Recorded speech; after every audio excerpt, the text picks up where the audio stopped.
I've just completed the reading of the Chronicles of Narnia with my grandkids, sitting on my lap in the living room. It's a higher privilege can no man have very closely.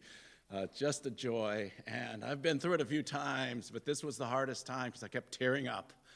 It's a beautiful work of art, beautiful story, and it's wonderful, and thanks to Clive Staples Lewis, C.S. Lewis, who wrote the book.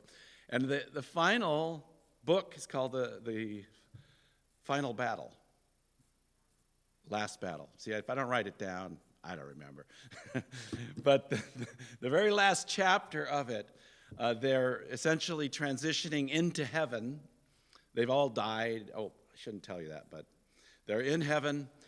I'm just letting all kinds of secrets out here. But, hey, it was written a few years ago. And their phrase is this: further up and further in. Further up and further in.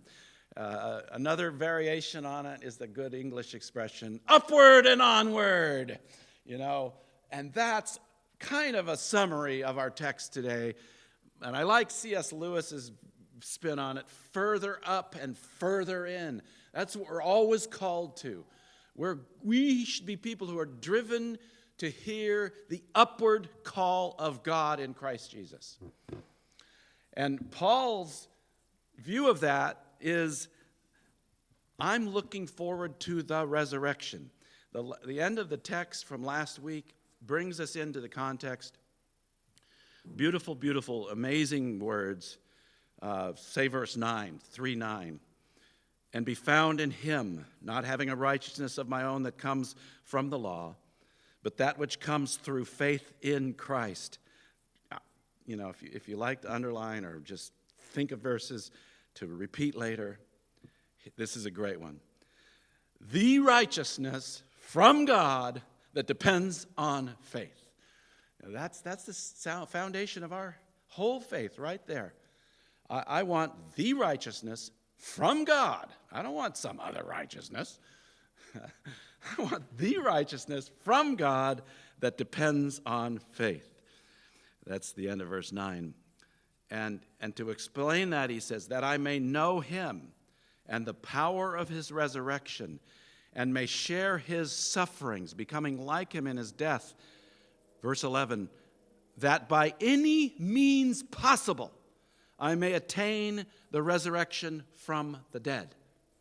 And then notice our text begins, not that I have already obtained this, or am already perfect, but I press on to make it my own. What's the it?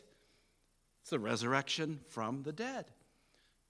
Now, to clarify, I believe with all my heart, he's not saying that when I die and they bury me next to the ocean or on a mountainside, I sure hope that God raises me out of that grave. Okay?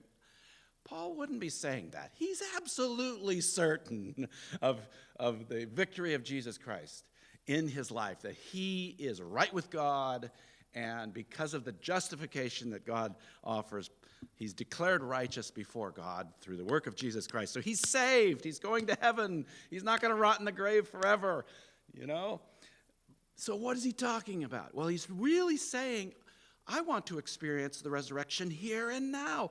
I want to change. I want to grow. I want to overcome sin that keeps overcoming me. And that's going to come through sharing of his sufferings, and I'm going to become like him in his death. There's a certain part of us that needs to die. Our flesh needs to die so that we can attain the resurrection from the dead.